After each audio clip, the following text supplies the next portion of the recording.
Hey guys, Iggy here. So I haven't done a WRO update. I know that the WRC 2025 is coming up, 3.5 months away. But guys, I wanted to close out the WRC 2024 by recognizing some people that really deserve to be recognized completely for all their work they did.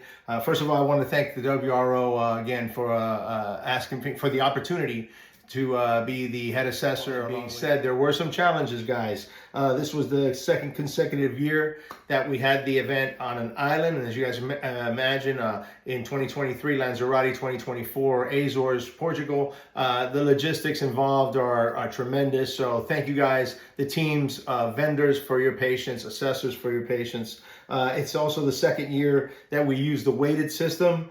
The first year with 8 different scenario types. So we've always been used to that, rapid, complex, or standard scenario. Not anymore. We now have research-based scenarios which display the type of injuries and conditions that our research is showing worldwide. So bravo to our education department, Ian Merritt, along with Julius Fleischman, doing this kind of research, and then Mark Brennan putting it together with Rui Santos, our logistics lead and our scenario creator. Great job, guys, of putting all that together. It's the first year of using the digital scoring system through all the scenarios rotated through all the assessors, meaning all 9 of our assessors had to be versed on every possible scenarios in the 3 categories. We had a total of 35 teams competing from 18 different countries. We had 11 judges representing 9 different countries. When you put that together, guys, 9 different countries in the pits assessing are the people that prepared for this, and these are the people that I felt needed to be acknowledged. We start off with our executive board. Actually, 5 leads represent 5 different countries, which is, again, United States, myself. You have South Africa by Julius Fleischman, who's from SAMRO. You have the UKRO represented, UK, by Paul Hamer. You have Mark Brennan, who is from ROI, Ireland. And you have Carlos Amaro, who is from ANSD, Portugal. So that's 5 different countries there that has input into how that event was going to be put together, from an assessment point, from tool list, from rules, guidelines, score sheets, that kind of thing. Then you add to that 3 different quality insurance team members, which is Oscar Campillo from Alarev, and Christian Calderaro from SMERD.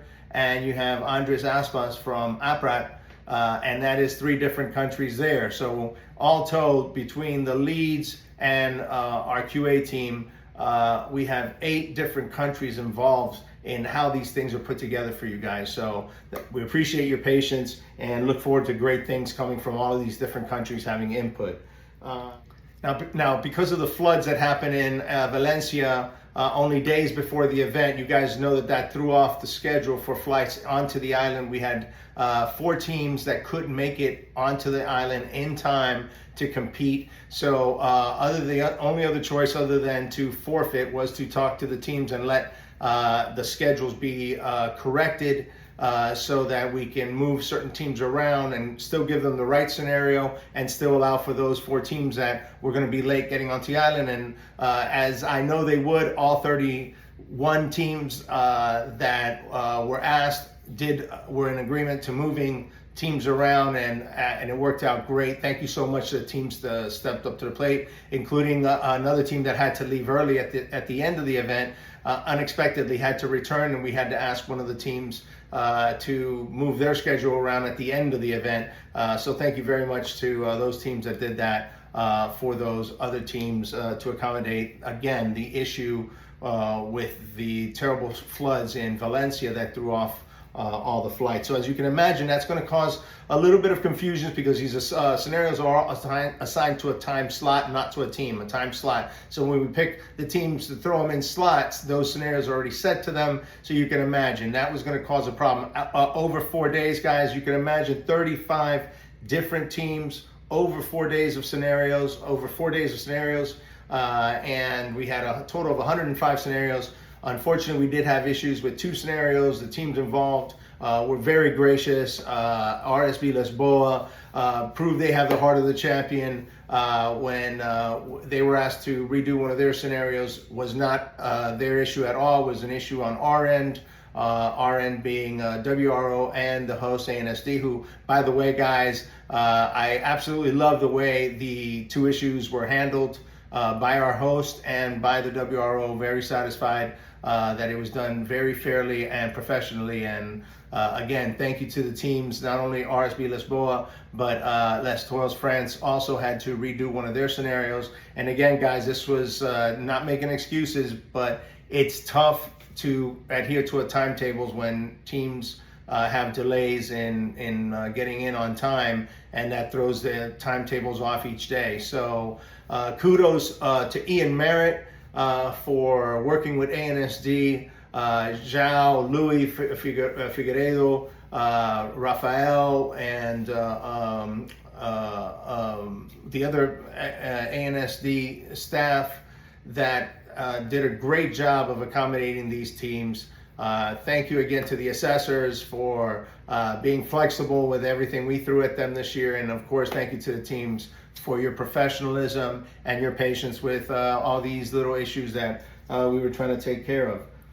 Finally, again, as I said, these things would not be possible if it wasn't for our WRO Board of Directors. Excellent job by our Executive Board. By our logistics team led by Rui Santos of ANSD, Lugero from ANSD, Benny from APRAT, David from France, and from ANSD, Villamil, who also worked the scenarios there in Azores. You guys did a fantastic job of making sure that the scenarios were presented exactly as they were on the paper. Great job by our host, ANSD. Fantastic job of hosting. Louis Figueiredo, João, Julio, and Rafael, and others. You guys were on point.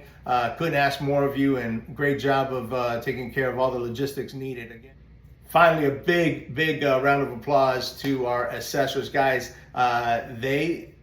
Each assessor attended a total of 24 hours of workshops leading up to the event. That includes the 8-hour workshop the day of the event, and one workshop per month per discipline.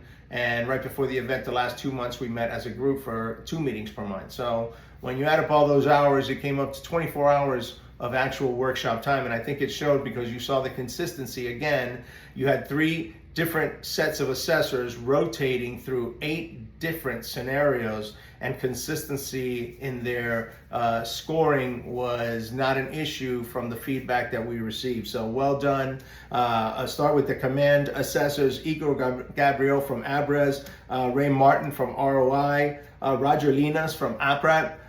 In the technical, you had Christian Calderaro from SMERD, Julius Fleischmann from SAMRO, Laurent Dupont from France, Manu Pons from APRAT.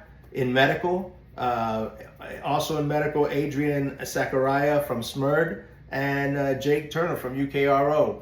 And as I said, Carlos Amaro was the co-head assessor.